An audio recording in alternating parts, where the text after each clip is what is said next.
इससे पूर्व हमने मैकियावेली का राजनीतिक चिंतन, जिसमें राज्य की उत्पत्ति से संबंधित विचारों का अध्ययन किया था। तो आइए अब हम मैकियावेली आधुनिक युग का पिता, उसकी देन और प्रभाव का अध्ययन करते हैं। मैकियावेली को आधुनिक राजनीति का जनक संबोधित किया जाता है, अर्थात मैकियावेली को आधुनिक राजनीति का जनक कहा जाता है। उसे आधुनिक युग का अरस्तु भी कहा जाता है, अर्थात मैकियावेली को आधुनिक युग का अरस्तु भी कहा जाता है। प्रोफेसर डनिंग उसे मध्य युग और आधुनिक युग का संबंध विच्छेद करने वाला प्रथम विचारक मानता है, अर्थात प्रोफेसर डनिंग मैकियावेली को आधुनिक युग और मध्य युग के बीच संबंध विच्छेद करने वाला प्रथम विचारक मानता है। प्रोफेसर जोन्स उसे राजनीतिक सिद्धांतवादी न मानते हुए भी आधुनिक राजनीतिक सिद्धांतों के पिता की संज्ञा दी है, अर्थात प्रोफेसर जोन्स ने मैकियावेली को आधुनिक राजनीतिक सिद्धांतों का पिता कहा है। मैकियावेली राजनीतिक विचारों के इतिहास में एक अमर स्थान रखता है, अर्थात मैकियावेली राजनीतिक विचारों के इतिहास में एक उच्च स्थान रखता है, क्योंकि वह पहला राजनीतिज्ञ है जिसने मध्य युग के विचारों का खंडन प्रारंभ किया था, अर्थात मैकियावेली ही एक ऐसा राजनीतिज्ञ था जिसने मध्य युग के विचारों का खंडन प्रारंभ किया था और आधुनिक विचारधारा का भी श्री गणेश किया था। इसके साथ साथ उसने आधुनिक विचारधारा का भी श्री गणेश किया था। उसने मध्य युग की मान्यताओं और परंपराओं की न केवल उपेक्षा ही की, अपितु उनका खंडन करके राजनीति को नवीन व्यावहारिक रूप प्रदान किया। मैकियावेली ने मध्य युग की परंपराओं मान्यताओं का खंडन ही नहीं किया, अपितु आधुनिक राजनीति को व्यावहारिक रूप भी प्रदान किया।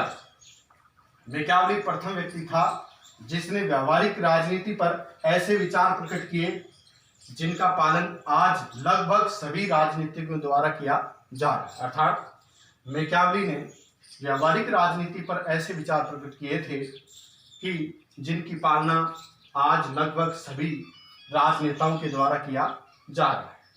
मैकियावेली के आधुनिक राजनीति शास्त्र को सर्वाधिक महत्वपूर्ण देन यह है कि उसने राजनीति को धर्म और नैतिकता से पृथक किया, अर्थात मैकियावेली ने ही सर्वप्रथम राजनीति को धर्म और नैतिकता से पृथक किया था। इस प्रकार वर्तमान राजनीति शास्त्र को सर्वाधिक देन मैकियावेली की है कि उसने राजनीति को धर्म और नैतिकता से पृथक किया था। वास्तव में धर्मनिरपेक्ष राजनीति का प्रथम जन्मदाता मैकियावेली था, अर्थात वास्तव में धर्मनिरपेक्ष राजनीति का प्रथम जन्मदाता मैकियावेली था। धर्मनिरपेक्ष राजनीति का प्रारंभ मैकियावेली ने ही किया।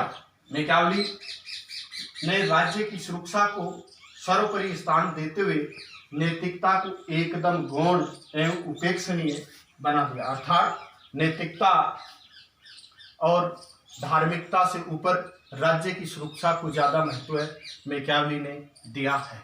मैकियावेली के दर्शन में निम्न तत्वों के दर्शन होते हैं।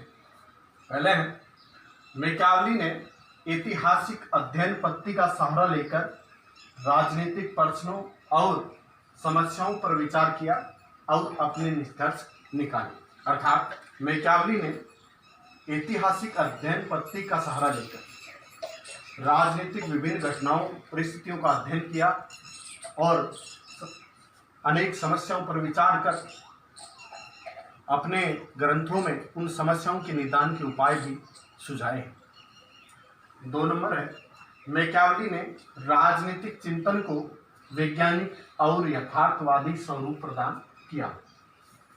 अरस्तु के बाद मैकियावेली ही एक ऐसा राजनीतिक विचारक था जिसने राजनीतिक चिंतन को वैज्ञानिक और यथार्थवादी स्वरूप प्रदान किया, अर्थात मैकियावेली यथार्थ के संदर्भ में अध्ययन किया है, न कि आदर्श के संदर्भ में, तथा राजनीतिक तथ्यों का क्रमबद्ध अध्ययन किया है इसने। इस प्रकार यह राजनीति को वैज्ञानिक और यथार्थवादी स्वरूप प्रदान किया है। तीसरा है, मैकियावली ने राजनीतिक चिंतन में धर्मनिरपेक्षता के सिद्धांत का प्रतिपादन कर राजनीति को धर्म के नियंत्रण से पृथक किया। अर्थात मैकियावली ही सर्वप्रथम ऐसा राजनीतिक विचारक है जिसने राजनीति के धर्मनिरपेक्षता के सिद्धांत का प्रतिपादन किया, अर्थात राजनीति में धर्मनिरपेक्षता के सिद्धांत को लागू किया और राजनीति को धर्म के नियंत्रण से पृथक किया। क्योंकि तत्कालिक जो फ्लोरेंस था उसमें दो प्रकार का शासन पाया जाता था, एक चर्च का और दूसरा शासक का। इस प्रकार वहाँ की जनता पर धर्म का अत्यधिक नियंत्रण था। इस प्रकार मैकियावली राजनीति को धर्म से मुक्त करवाने के लिए प्रयास किया। 4 नंबर है, मैकियावली ने राजनीति को नैतिकता से अलग किया। मैकियावली ने राजा के लिए कोई नैतिकता नहीं, अर्थात नैतिकता जनता के लिए है। इस प्रकार मैकियावली ने सर्वप्रथम राजनीति को नैतिकता से अलग किया। 5 नंबर, मैकियावली को ही संप्रभु राष्ट्रीय राज्य के सिद्धांत के प्रतिपादन का श्रेय दिया जा सकता है। अर्थात मैकियावली से पूर्व यूरोप में छोटे छोटे नगर राज्य थे, जबकि सर्वप्रथम राष्ट्रीय राज्य की धारणा केवल मैकियावली ने दी। मैकियावली ने ही इटली के एकीकरण का सपना सजोया था, लेकिन उसके जीते जी वह पूरा नहीं हो सका तथा उसी के विचारों पर चलते हुए काउर गेरिबाल्डी ने इटली का एकीकरण किया। इस प्रकार मैकियावली को ही संप्रभु राष्ट्रीय राज्य के सिद्धांत के प्रतिपादन का श्रेय दिया जा सकता है। 6 नंबर, मैकियावली को आधुनिक राष्ट्रीयता का अग्रगामी विचारक माना जाता है।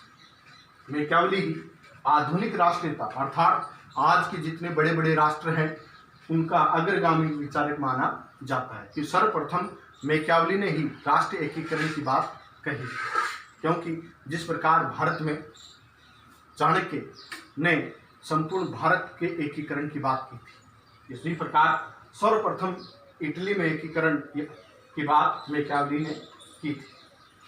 7 नंबर है, मैकियावली ने राज्य में शक्ति के महत्व को स्वीकार किया है। अर्थात मैकियावली ही मार्गेंथाउ की भांति राज्य और राजनीति में शक्ति के महत्व को स्वीकार किया है। इससे संबंधित अभी तात्कालिक जो फर्स्ट ग्रेड की जो एग्जाम हुई थी उसमें ये क्वेश्चन पूछा गया था। मैकियावली का प्रभाव वर्तमान राजनीति पर मैकियावली का क्या प्रभाव रहा है, इससे संबंधित बात करते हैं।